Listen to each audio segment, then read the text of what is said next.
Nothing But Roaring and Masque Theatre present William Shakespeare's Richard III.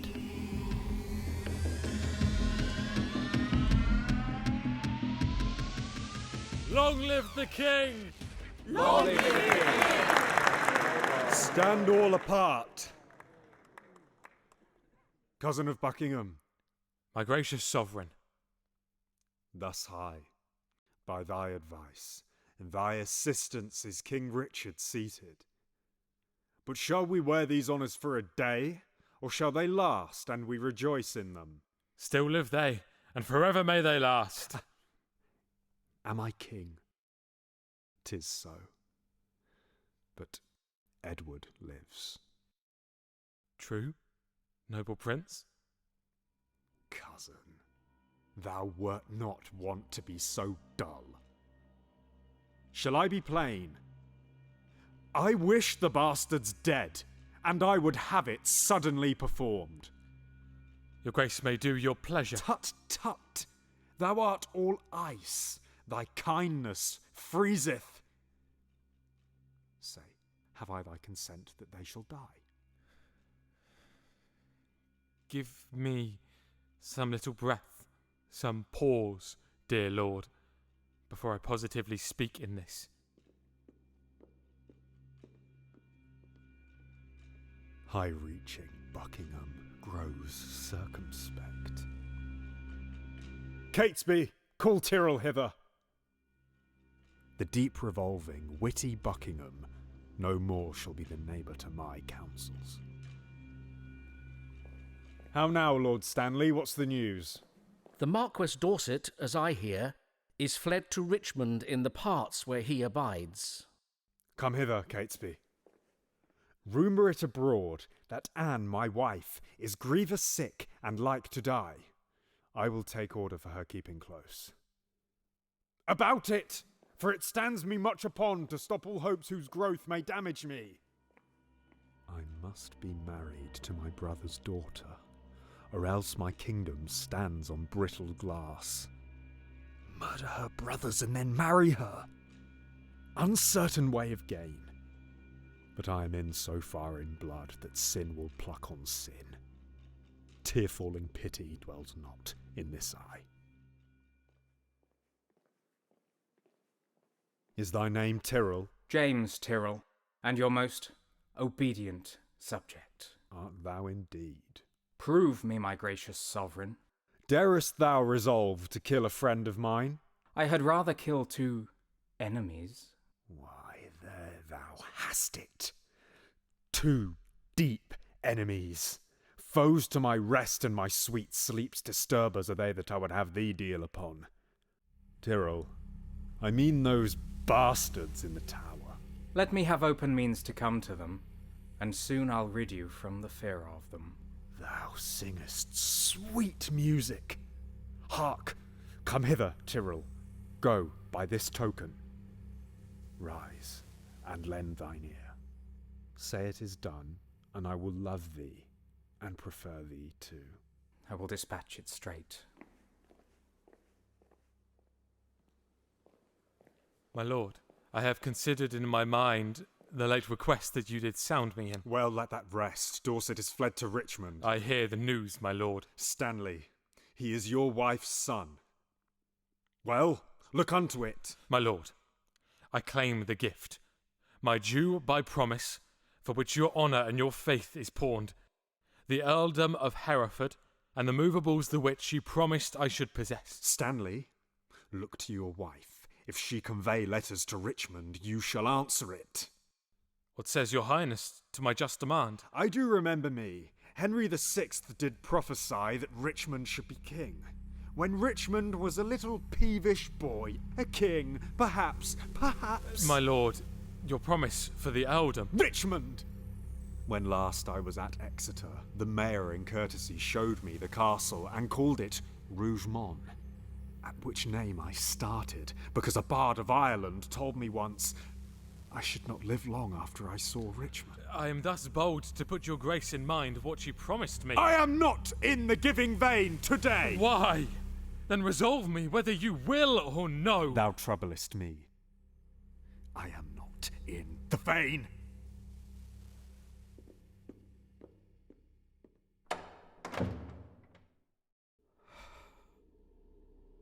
And is it thus repays he my deep service with such deep contempt? Made I him king for this? Oh, let me think on Hastings, and be gone to Brecknock, while my fearful head is on.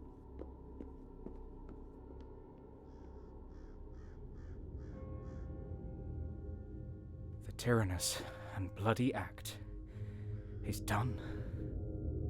The most arch deed of piteous massacre that ever yet this land was guilty of. I will bring these tidings to the bloody king.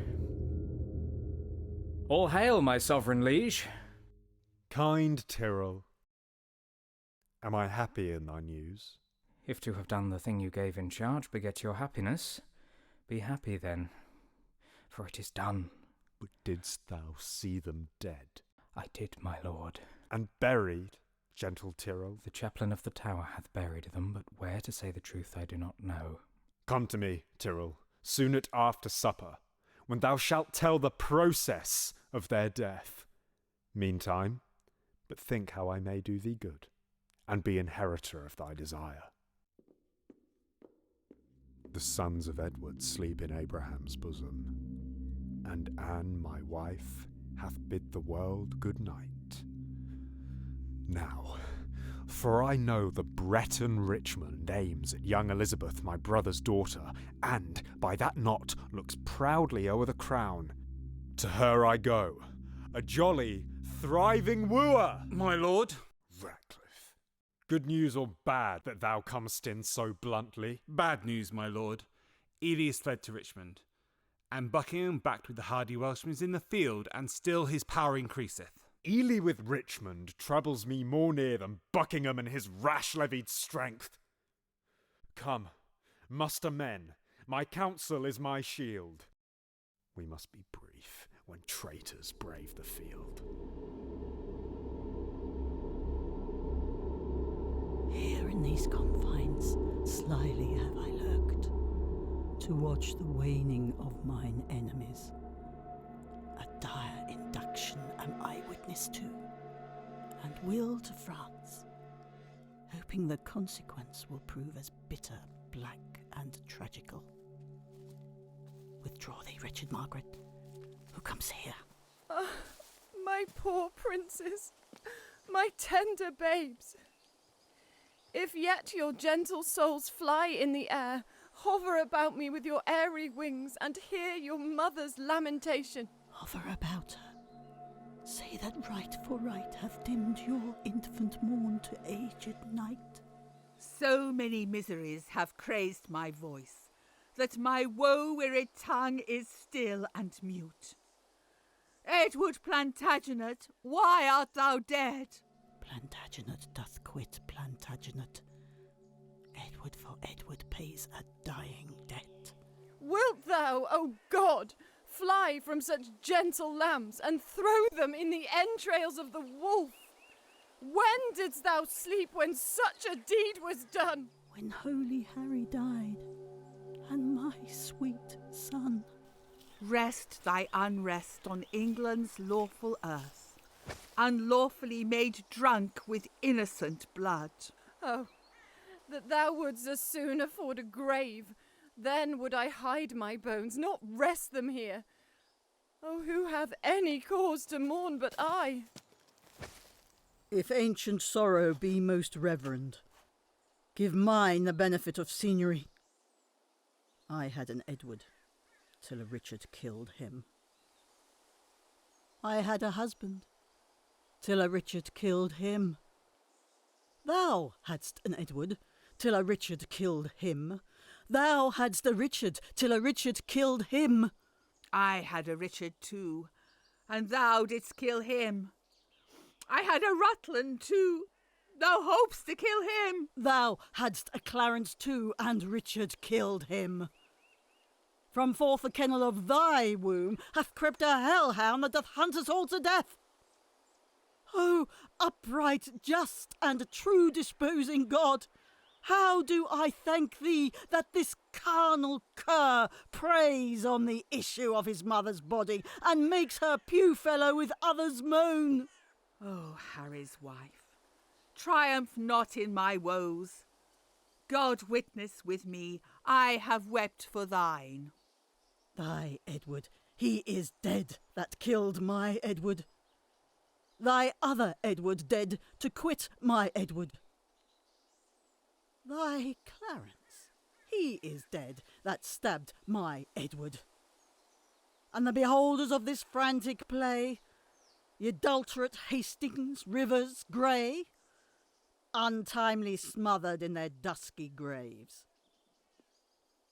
Richard yet lives, hell's black intelligencer, only reserved their factor to buy souls and send them thither. But at hand, ensues his piteous and unpitied end. Cancel his bond of life. Dear God, I pray that I may live to say the dog is dead. Oh, thou didst prophesy the time would come that I should wish for thee to help me curse that bottled spider, that foul bunch-backed toad. Where is thy husband now? Where be thy brothers? Where are thy 2 sons? Wherein dost thou joy? Thus hath the course of justice wheeled about, and left thee but a very prey to time. Thou didst usurp my place, and dost thou not usurp the just proportion of my sorrow? Farewell, York's wife, and queen of sad mischance. These English woes will make me smile in France. O thou well skilled in curses, stay a while, and teach me how to curse mine enemies. My words are dull. O quicken them with thine. Thy woes will make them sharp, and pierce like mine.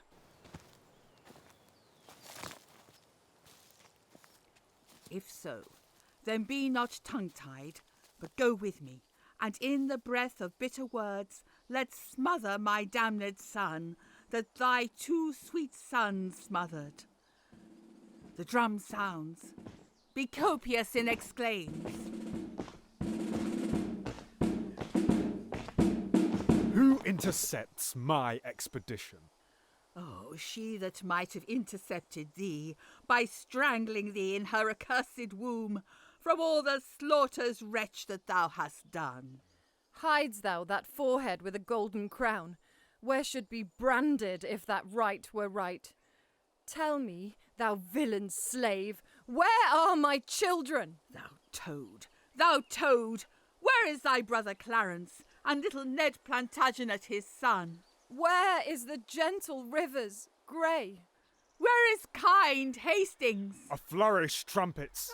Strike alarum, drums! Let not the heavens hear these telltale women rail on the Lord's anointed. Strike, I say! Thus will I drown your exclamations. Art thou my son? I thank God my father and yourself. Then patiently hear my impatience. Madam, I have a touch of your condition, which cannot brook the accent of reproof.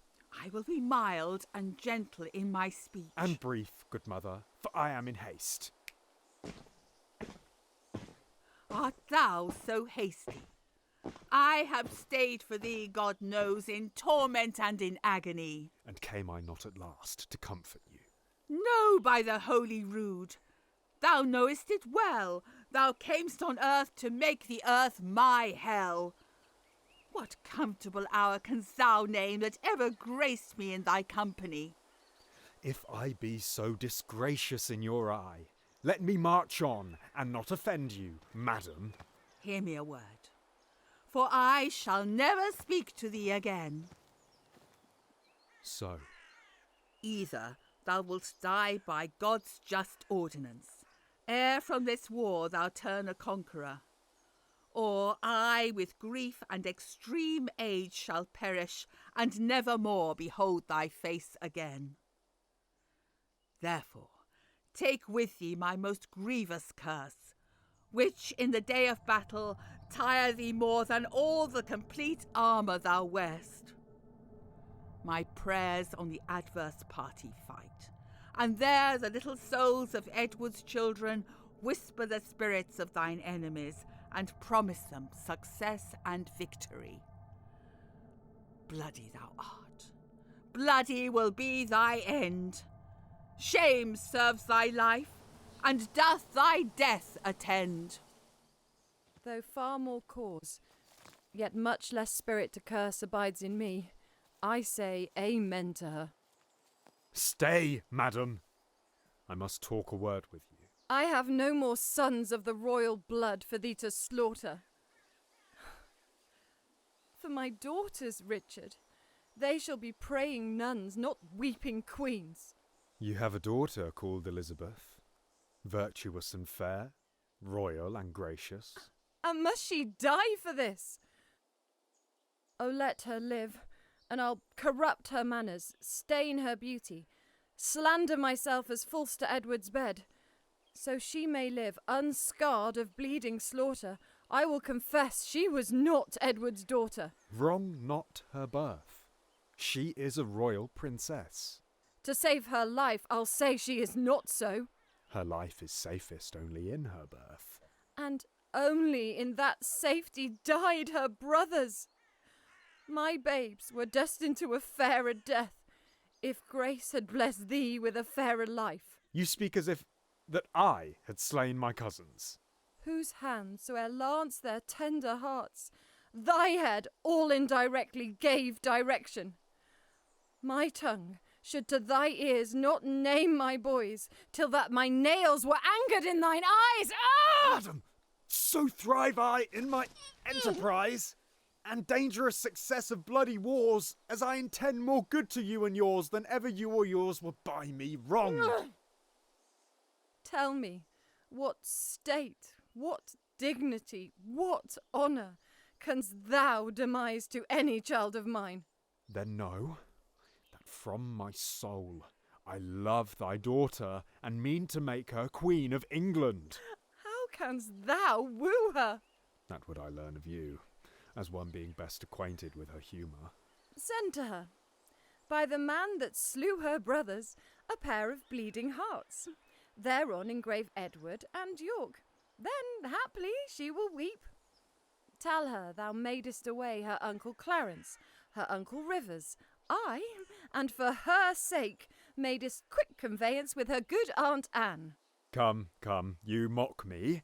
This is not the way to win your daughter. There is no other way, unless thou couldst put on some other shape, and not be Richard that hath done all this.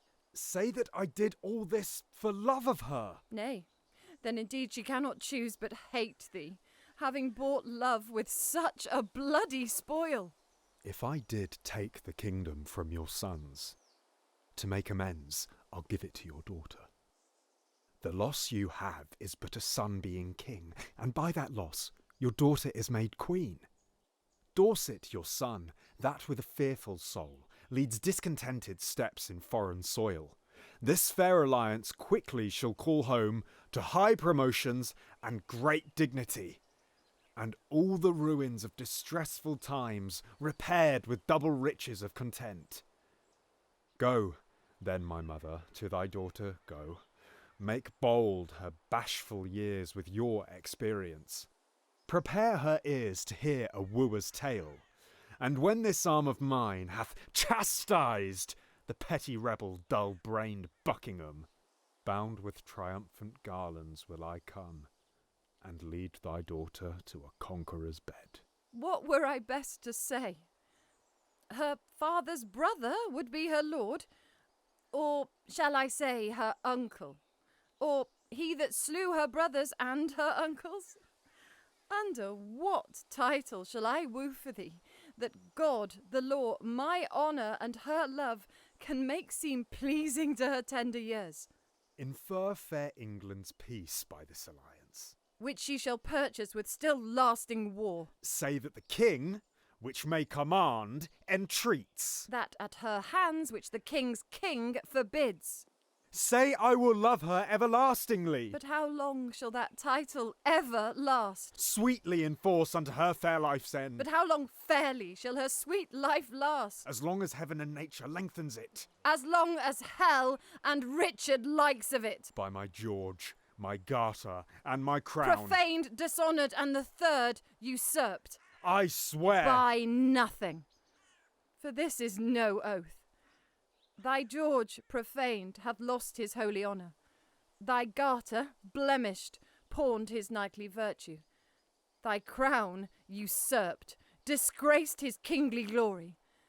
Swear then, by something thou hast not wronged. Now, by the world. 'Tis full of thy foul wrong. My father's death. Thy life hath it dishonoured. Why then, by God. God's wrong is most of all.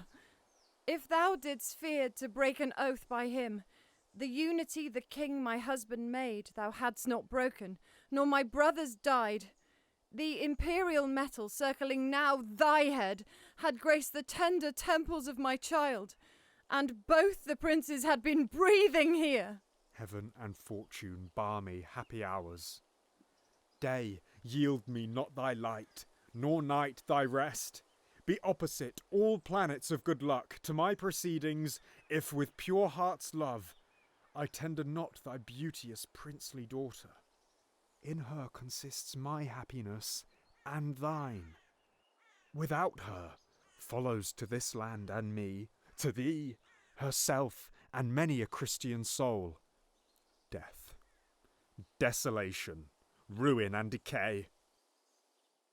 It cannot be avoided but by this. It will not be avoided but by this. Shall I be tempted of the devil thus? Aye, if the devil tempt thee to do good. Shall I go win my daughter to thy will? And be a happy mother by thy deed. Bear her my true love's kiss. And so, farewell.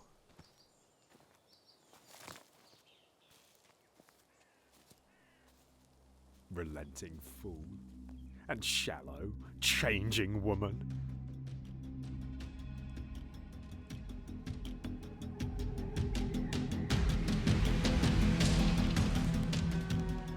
Richard III was a nothing but roaring and Masque theatre co-production, adapted and directed by John Myhill, with editing and sound design by Rebecca Cockcroft.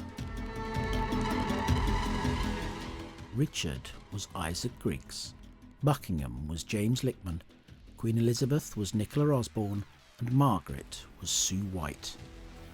Duchess of York was Jan Stoppani, Derby was James Skeggs, Ratcliffe was Will Brown, and Tyrrel was James Burgess.